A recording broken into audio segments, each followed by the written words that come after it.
నమస్తే. ప్రజెంట్ మనం గాంధీ భవన్లో ఉన్నాం. ముఖ్యంగా కేటీఆర్ చేసినటువంటి వ్యాఖ్యలు కావచ్చు, కవిత చేసినటువంటి కొన్ని వ్యాఖ్యలు కావచ్చు, ఇటీవల ఫార్ములా ఈ రేస్కు సంబంధించినటువంటి కేసులో అటెండ్ అయి బయటకు వచ్చిన తర్వాత కేటీఆర్ మాట్లాడినటువంటి మాటలు కావచ్చు, వీటన్నిటి పట్ల మాట్లాడేటువంటి ప్రయత్నం చేద్దాం. మనతో పాటు కాంగ్రెస్ పార్టీ ఫైర్ బ్రాండ్ అలాగే ఆర్య వైశ్య కార్పొరేషన్ చైర్మన్ అయినటువంటి కల్వ సుజాత గారు మనతో ఉన్నారు. మాట్లాడేటువంటి ప్రయత్నం చేద్దాం. మీ ముఖ్యమంత్రిని పట్టుకొని జై తెలంగాణ అన్నటువంటి వ్యక్తిని హౌలగాడు అనాలని చెప్పేసి ఒక పక్కన ఘాటైనటువంటి విమర్శలు చేసినటువంటి కేటీఆర్ వ్యాఖ్యలని మీరు కార్పొరేషన్ చైర్మన్ ఉద్యమం నడిచే టైంలో తెలంగాణ వచ్చిన సమయంలో బీఆర్ఎస్ ఆనాటి టీఆర్ఎస్ ప్రభుత్వం తెలంగాణలో 2014లో ఏర్పడింది. ఆ రోజు దొంగలందరినీ జై తెలంగాణ అన్నోళ్ళని తెలంగాణ ద్రోహులందరినీ తీసుకొని వచ్చి మంత్రి పదవులు ఇచ్చిన ఈ దొంగ మా రేవంత్ రెడ్డి గారి గురించి మాట్లాడే అర్హత ఇడికి ఉందా అని అడుగుతున్నాను నేను. ఫస్ట్ ఆఫ్ ఆల్ ఈ దొంగ ఏడుండే తెలంగాణ ఉద్యమంలో ఏడున్నాడు ఈ దొంగ గురించి చెప్పండి నాకు. ఫస్ట్ ఆఫ్ ఆల్ అమాంతంగా వచ్చి మంత్రి పదవి దొబ్బేసి తెలంగాణ ప్రజల్ని మోసం చేసి తెలంగాణ మీద దోపిడీ చేసేసి నేను జై తెలంగాణ, నేను తెలంగాణ ఉద్యమకారుని, మా అయ్య తెచ్చిండు, నేను తెచ్చినా, మా చెల్లెలు తెచ్చిందా, ఏడ నడి రోడ్ల మీద అడ్డం పడుకొని తెచ్చిన తెలంగాణని ఇస్తే మేమిస్తే వచ్చింది తెలంగాణ. మీ అయ్య అట్లాంటి వాళ్ళు 100 మంది పుట్టిన తెలంగాణ రాకుండా మేము ఇయ్యొద్దు అనుకుంటే. సో ఆయన పైన పెట్టినటువంటి కేసును ఉద్దేశిస్తూ ఇది ఒక లొట్టపీసు కేసు, ఇది కేవలం అన్నాడు. నిన్నేమన్నాడు నన్ను జైలుకు పంపిస్తే జైలు పోయి కూర్చుంటా అన్నాడు. అంటే మెల్లమెల్లగా భయం కిందికి దిగుతుంది కదా. మొన్నటిదాకా ఈ రేస్ కేసులు లొట్టపీస్ కేసు అన్నాడు. ఇప్పుడు నన్ను జైల్లో వేస్తే జైల్లో పోయి రెస్ట్ తీసుకుంటా అన్నాడు. వాళ్ళ అయ్య కూడా గిట్లే అన్నాడు, గెలిపిస్తే మీకు పని చేస్తా, గెలిపియకపోతే ఫామ్ హౌస్లో వంట అన్నాడు. కొడుకు కూడా అదే కదా, ఆ రోజు గెలిపియలేకపోతే ఫామ్ హౌస్లో పోయి వండుకున్నాడు. ఇప్పుడు కొడుకు ఫోన్ ట్యాపింగ్ కేసులను లేకపోతే ఈ రేస్ కేసులను బయటపడితే ఏమవుతుంది, మళ్ళీ జైలుకు పోతాం, జైల్లో రెస్ట్ తీసుకుంటామంటారు. వాళ్ళు చెప్పగానే చెప్తుర్రు మేము దొంగలము, దొంగ పని చేసినాము, జైలుకు పోతామని వాళ్ళు చెప్తుర్రు. మీకు అర్థమైతలేదు ఆ భాష. గతంలో రేవంత్ రెడ్డి మూటలతోండి దొరికిండు. సో ఆ రోజు అరెస్ట్ అయింది కాబట్టి ఈ రోజు మమ్మల్ని అరెస్ట్ చేసేటువంటి ఒక ప్రయత్నం, ఆయన కళ్ళలో ఆనందం నింపుకోవడం కోసం చేస్తున్నటువంటి ఒక కుట్ర. అంటే ఆలోచనలే మాకుంటే 18 నెలలు అయింది ప్రభుత్వం వచ్చి, ఒక్కడు కూడా మిగిలకుంటుండే. అందరు లోపల ఉంటుండే దోపిడీ చేసేటోళ్ళు. న్యాయబద్ధంగా అన్యాయం చేసిన ఎవరినైనా సరే లైన్ దాటకుండా విచారణ జరుగుతోంది. ఈ విచారణ అనంతరం ఎవడైతే దోషిగా పరిగణించబడతారో వాళ్ళందరూ జైలుకు పోవడం ఖాయం.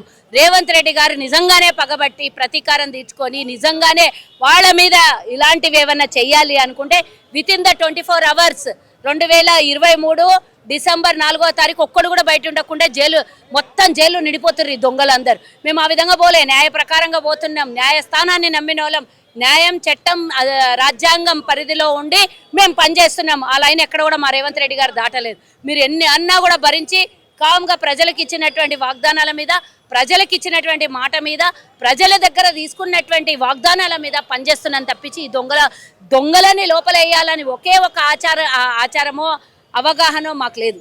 వాళ్ళ పని వాళ్ళు చట్టం దాని పని అది చేసుకుంటూ పోతుంది. కానీ బరాబర్ తెలంగాణ ప్రజల్ని దోపిడీ చేసి, మోసం చేసి, అన్యాయంగా దోపిడీ చేసిన వాళ్ళు ఎవరో ఒక్కరు కూడా బయట ఉండరు.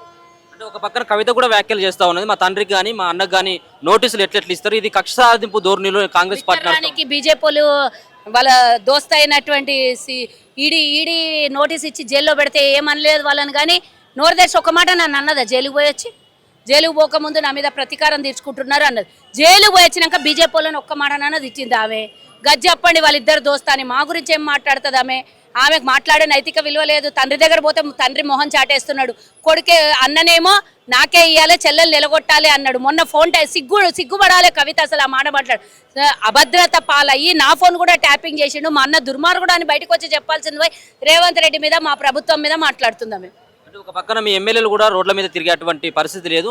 ఒకవేళ గ్రామాలలోకి వచ్చినట్టు అయితే ఉంటే ఇప్పుడు బట్టలు జిప్పేటువంటి కార్యక్రమాన్ని ప్రజలంతా కూడా చూసుకుంటా ఉన్నారు. అందుకోసం ఎవరు జింపిర్రో తెలుసు కదా.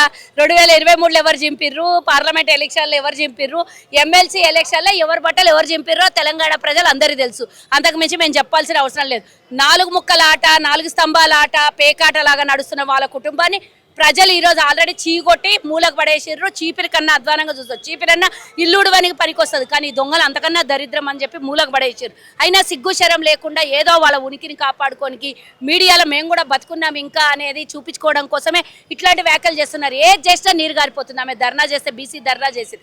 బీసీ ధర్నా 42% కోసం కొట్లాడుతుందంటే ఏం కొట్లాడుతాం? మీ అయ్యా 10 ఏళ్ళు ఉంటే కనీసం ఒక మహిళా మంత్రికి క్యాబినెట్లో, తొలి క్యాబినెట్లో స్థానం ఇవ్వలేదు. బీసీని ఒక్క స్థానం కూర్చోబెట్టలేదు. దళితునికి ఉప ముఖ్యమంత్రి ఉంటే ఆయనను తీసి పడేసిండు. ఇట్లా చేసిన మీ నాయనని ప్రశ్నించాల్సింది. మా ప్రభుత్వంలో నువ్వు మమ్మల్ని ఏం ప్రశ్నిస్తావు? ఈరోజు 5 మంది మంత్రిత్వ శాఖలో ఉన్నారు మా వాళ్ళు. ఈరోజు దళితులు, బీసీలు ఎంతో మంది ఉన్నారు.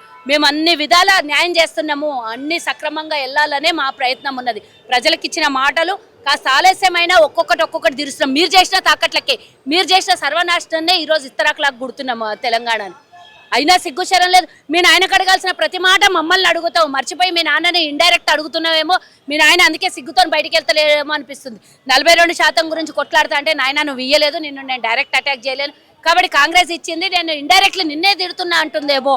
లేదా ఎస్సీ వర్గీకరణ చేసింది కాంగ్రెస్ పార్టీ, దానికి ఈరోజు సంబరాలు జరుపుకుంటున్నారు అన్ని వర్గాల ప్రజలు, ఎస్సీ వర్గాల ప్రజలు అని చెప్పి ఏబిసిడి వర్గం చేసి కాంగ్రెస్ ఈరోజు అందరి మనసులు దోచుకుంది అని చెప్పడానికి వాళ్ళ అయ్యని తిడుతున్నదో ఇండైరెక్ట్గా, అది అర్థమైతలేదు. ఒక పక్కన కాళేశ్వరం సంబంధించినటువంటి దాంట్లో కమిషన్ కూడా వేయడం జరిగింది. దాంట్లో బీజేపీ పార్టీ ఎంపీ సైతం కూడా ఆ రోజు క్యాబినెట్ ఆమోదంతో ఈ వ్యవహారం అంతా నడిచింది అన్నటువంటి ఆయన స్టేట్మెంట్ కూడా ఇవ్వడం జరుగుతుంది. మీరేమో క్యాబినెట్ ఆమోదం లేదని చెప్పేసి అంటాడు. బీజేపీ పార్టీలో ఆయన ఎంపీగా కొనసాగుతున్నాడు. సో ఆయన ఈ రోజు అటువంటి స్టేట్మెంట్ ఇవ్వడం. రెడ్డి గారు ప్రెస్ మీట్ నిండొచ్చు కదా, పూర్తి వివరణ చెప్పిండ్రు కదా, క్యాబినెట్ ఆమోదం తెలిపింది అని మాకు తెచ్చి చూపియండి మీరు దమ్ముంటే అని అన్నారు. ఎక్కడ కూడా ఆధారాలు లేవు అని చెప్పారు. మళ్ళీ కూడా నిన్న రేవంత్ రెడ్డి గారు మాట్లాడిన ½ అన్ అవర్ ఇంటర్వ్యూ మొత్తం చూడండి మీరు, మీడియాతో మాట్లాడింది అవన్నీ చూసిన తర్వాత నన్ను ప్రశ్నించండి. ఇంకా అంత లెందిగా వెళ్ళదలుచుకోలేదు. కేంద్ర మంత్రి వాళ్ళు ఆమోదం తెలిపినండి, ఇద్దరు ఆ మాటలు మాట్లాడుతున్నాండి, ఇద్దరు ఒకటే కదా. మేము ఆమోదం తెలిపినాం, వీళ్ళు స్కాములు చేసుకోవడానికి మేము గ్రీన్ సిగ్నల్ ఇచ్చినాం అన్నట్టే కదా వాళ్ళు అట్లా చెప్పగానే చెప్పిర్రంటే. అంటే జోడీ ఇద్దరు మియా బీవీ జోడీ లాగా బీఆర్ఎస్ బీజేపీ జోడీ, గల్లీ మే కుస్తీ ఢిల్లీ మే దోస్తీ అని ఆ రోజు నుంచి చెప్తున్నాం. బరాబర్ వాళ్ళిద్దరు అదే. బనకచెర్ల విషయంలో మీ ముఖ్యమంత్రి అయినటువంటి రేవంత్ రెడ్డి గారు వాళ్ళ గురువుకు సహకరిస్తా ఉన్నాడు, మొత్తం అంతా కూడా ఆంధ్రాకి సపోర్ట్ చేస్తా. నిన్న పెట్టినటువంటి ప్రెస్ మీట్ లో ఏమిన్నారు మీరు? అక్కడ చంద్రబాబు ఉన్నా సరే, ఇంకెవరన్నా ఉన్నా సరే, తెలంగాణకి దక్కాల్సినటువంటి హక్కులు ఏ ఒక్క చుక్క నీళ్ళైనా సరే మా రాష్ట్రంకి ఇప్పించుకొని తీరాల్సిందే. ఇప్పుడు కూడా 290 ఇది ఏమంటారు టీఎంసీ నీళ్ళని తెలంగాణకి మొన్న అది మేము తెచ్చుకున్నాము. కేసీఆర్ హయాంలో అది కూడా సాధ్యం కాలేదు, అవి నీళ్ళని మేము తెచ్చుకున్నాం. రేవంత్ రెడ్డి గారు క్లియర్గా గురువు లేదు, శిష్యుడు లేదు. తెలంగాణ ప్రజలు ఓటేసి ఆశీర్వదించి ఆ సీట్లో ఆయనను కూర్చోబెట్టారు కాబట్టి తెలంగాణ ప్రజలకు ఆయనకు సేవ చేసే హక్కు, అధికారము, బాధ్యత 3 ఉన్నాయి. కాబట్టి ఆయన ఎలాంటిది అలాంటి పిచ్చి వేషాలు వేస్తే ఎక్కడ కూడా వదలడు. ఆల్రెడీ ఈరోజు పోయినరు ఢిల్లీకి కేంద్ర మంత్రి శాఖలతో మాట్లాడడానికి. ఒకవేళ మంచి మాటలతో వింటే సరిపోయింది, లేదంటే చివరి అవకాశంగా కోర్టుకు వెళ్తాం. కానీ అంతకుముందు కోర్టుకెళ్ళి ఈ వ్యవహారాలలో అడ్డమైన వేషాలు వేయము. అందరి సహకారం అడుగుతాము. ఇయ్యకపోయిన తర్వాత ప్రజా కోర్టు అయితే ఉంది కదా, అక్కడ తెలుసుకుంటామని నిన్న రేవంత్ రెడ్డి గారు క్లియర్గా చెప్పారు.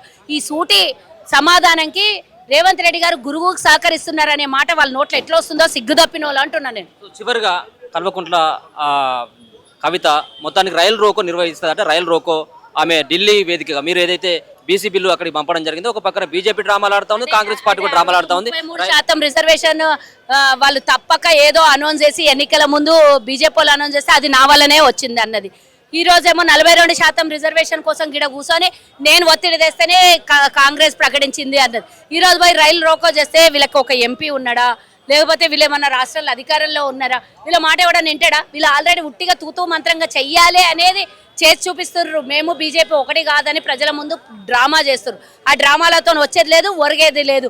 ఆ రోజు కూడా కేసీఆర్ అందరి ముంగలకేసి రైలు రోకో చేస్తే అది డెఫినెట్గా దాని మీద కేసులు అయితే ముందేమో నా వల్లనే జరిగింది అన్నాడు. ఆ కేసుల విచారణ జరిగేటానికి నాకు సంబంధం లేదు, వాళ్ళే చేసిండ్రు అన్నాడు. ఇప్పుడు ఈమె కూడా అదే చేస్తుంది, అందరినీ తీసుకొని పోయి ఇరికిచ్చే ప్రయత్నం చేస్తుంది. ఈ ఇరికిచ్చే ప్రయత్నంలో ఎవరు కూడా తండ్రిలాగా కవితను నమ్మకండి. నమ్మితే గతంలో జరిగినదే మళ్ళీ జరుగుతుందని నేను చెప్తున్నా.